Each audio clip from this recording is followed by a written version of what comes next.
día de hoy daré explicación sobre el trastorno de depresión mayor, sus bases biológicas y un pequeño análisis de cada una de ellas que he dividido en tres niveles: el nivel comportamental, nivel cognitivo y nivel fisiológico. Según el DSM-5, que es el Manual de Diagnóstico de Trastornos Mentales, el trastorno de depresión mayor es un trastorno del estado de ánimo caracterizado cuando se presentan mínimo 5 síntomas recurrentes, mínimo 2 semanas consecutivas. De estos síntomas, de los más frecuentes suelen ser el estado de ánimo depresivo, que se indica normalmente por el paciente o por terceras personas, que incluyen tristeza, miedo, desánimo, negatividad, entre otras. El segundo síntoma es anedonia, que es cuando el paciente muestra menos interés por cosas que normalmente le importaban, le gustaban mucho hacer. Es esa pérdida de interés. Cambios de peso o aumentos de peso debido a disminución o aumento del apetito debido al estrés y los factores que causan la depresión. Alteración en los ciclos de sueño, mayormente demostrado en el insomnio, problemas para conciliar el sueño o lapsos cortos de estas horas de sueño. Enlentecimiento o agitación psicomotora. Esto se da cuando las personas suelen realizar movimientos repetitivos, cuando tienen mayor energía, cuando se agitan frecuentemente, realizan actividades físicas más de lo normal. Sensación de pérdida de energía, que puede demostrarse con fatiga, mayor tiempo en los lapsos de sueño, sensación de cansancio en mayor parte del tiempo.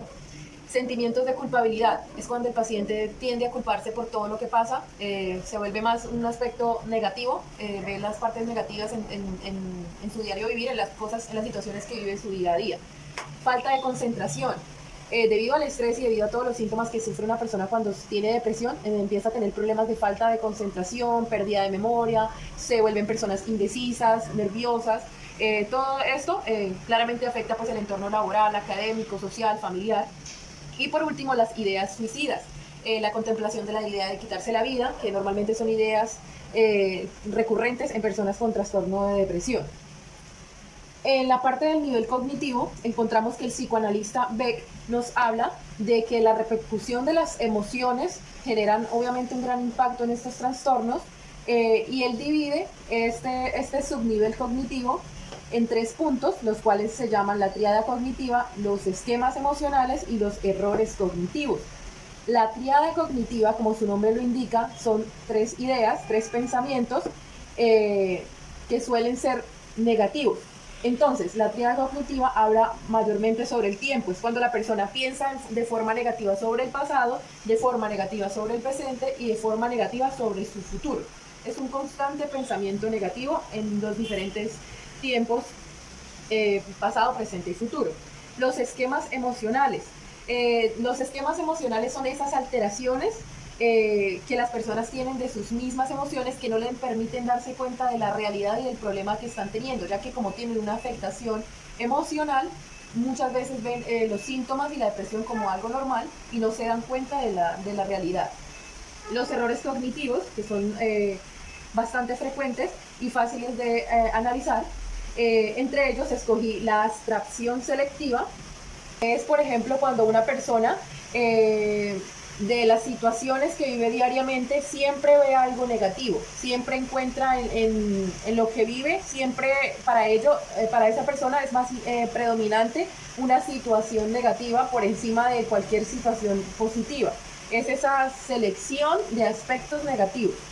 La generalización, como su palabra lo dice, es cuando una persona generaliza todo lo que vive, todo lo que pasa y piensa que todo es negativo, que todo lo afecta, que todo pues como que siempre está afectándolo independientemente de la vivencia, del momento del día en el que esté.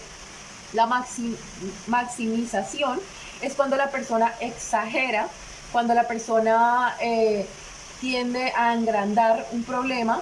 Por ejemplo, cuando un estudiante pierde un parcial, puede llegar a pensar, y normalmente usa palabras como esto es lo peor que me ha pasado en la vida, de esto no hay salida, ¿sí? Son esos pensamientos extremistas.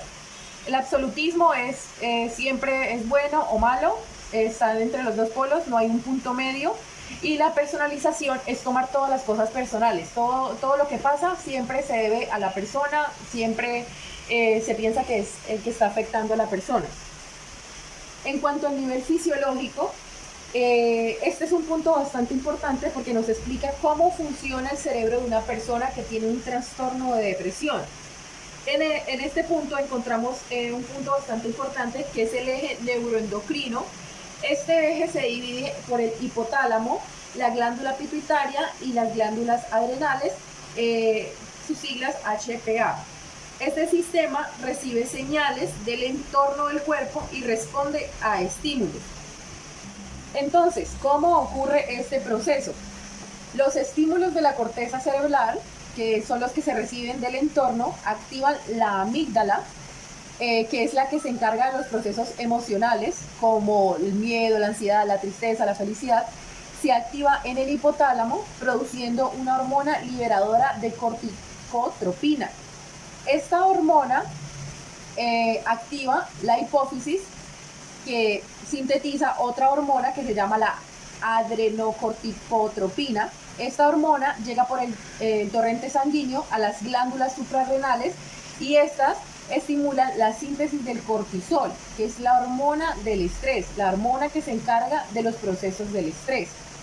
Y como sabemos, cuando ocurren procesos del estrés, cuando se activa esta hormona, se aumentan los niveles de glucosa en la sangre para obtener energía frente a las necesidades de estas situaciones de estrés. Luego encontramos la parte del hipocampo, que es una parte principal en el daño cerebral causado por el trastorno de depresión. O sea, cuando una persona tiene trastorno de depresión, el hipocampo es uno de los que sufre un mayor daño, ya que el hipocampo es el encargado pues, de los procesos de aprendizaje, memoria, y es el que recibe las señales del cortisol y inhibe su respuesta excesiva. Esto lo que permite es como equilibrar esa respuesta alta del cortisol en una situación de estrés y ayuda a que haya como un equilibrio. Cuando el cortisol tiene gran actividad por situaciones de estrés, de depresión, el hipocampo regula esas situaciones, regula esas respuestas. Y cuando el hipocampo se ve afectado, pues no puede regular esas respuestas y así se genera una excesiva producción de estrés. Al nivel de la amígdala, las situaciones estresantes pues generan ansiedad, miedo, disforia y pues obviamente está relacionado con la liberación del cortisol, ya que esto permite un mayor flujo sanguíneo y metabolismo de esta sustancia. Luego encontramos la parte de la corteza prefrontal, que es la que es encargada de evaluar las emociones, la encargada de evaluar emociones como la tristeza, la autocrítica, ya que en el momento en el que se afecta, en el momento en que hay una alteración en estas otras partes del cerebro, se encuentran internamente relacionadas con la corteza prefrontal y el cambio y la alteración en la actividad metabólica de esta es la que produce que se alteren los procesos de las sensaciones y haya mayor sensación de tristeza, de ideas negativas, de sensaciones emocionales de autodestrucción, de crítica, y hay mayor problema para afrontar las emociones, para afrontar los problemas. Luego de esto encontramos dos sustancias importantes que se llaman monoaminas. Estas monoaminas, estas sustancias están divididas entre la noradrenalina y la serotonina. La noradrenalina es la que se sintetiza en el tronco encefálico, con conexión con la amígdala y con el hipocampo. Esta está implicada en la respuesta ante el estrés y la disminución se evidencia claramente en el trastorno de depresión mayor. Y la serotonina, sintetizada en el núcleo RAFE del tronco encefálico, tiene también conexión con la amígdala y con el hipocampo, hipotálamo y la corteza cerebral.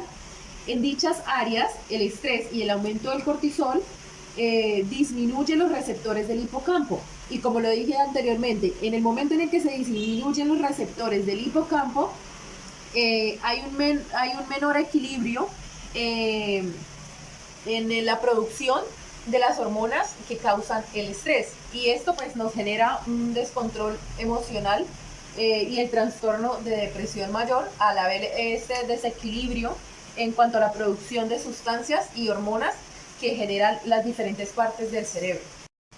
El trastorno depresivo mayor, sus características, las bases biológicas y diferentes procesos que la rodean son fundamentales para el diagnóstico psicológico y nos permiten tratar oportunamente, identificar ciertos síntomas y características que puedan presentar las personas, ya que esto es un problema muy común y que cada día crecen más los porcentajes. Algunas cifras que hemos conocido es que normalmente es frecuentemente en las mujeres y hay un factor de riesgo hereditario también en este punto. Es por esto que entender el funcionamiento del cerebro en cuanto a este tipo de trastornos nos permite acercarnos cada vez más a soluciones y a identificar momentos y situaciones que pueden ayudar a nuestros seres queridos o personas allegadas que estén sufriendo este tipo de trastorno.